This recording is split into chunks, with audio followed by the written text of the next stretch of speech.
আলাইকুম। আমি মোহাম্মদ তাহসান হাবিব আবৃত্তি করছি শ্রদ্ধেয় কবি মাহমুদ রচিত নলক কবিতাটি।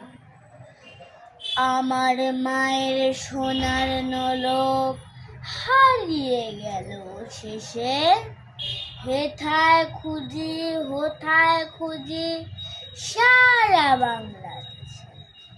নদীর কাছে গিয়েছিলাম, আছে তোমার কাছে, হাত দিও না আমার শরীর ভরা বোয়ার মাঝে। বলল কেঁদে তিতাস নদী, হরিণ বেড়ের বাঁকে, সাদা পালক বকনা যেথায় পাক ছড়িয়ে থাকে।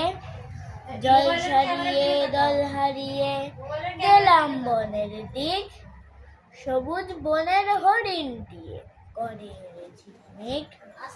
বনের কাছে এই মিনতি, ফিরিয়ে দেবে ভাই আমার মায়ের গয়না নিয়ে ঘরকে যেতে চাই। কোথায় পাবো তোমার মায়ের হারিয়ে যাওয়া ধন? আমরা তো সব পাখালি বনের সাধারণ।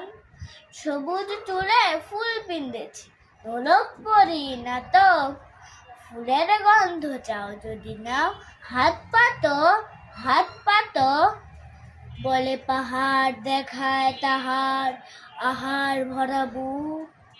হাজার হরিণ পাতার ফাঁকে বাঁকিয়ে রাখে মুখ।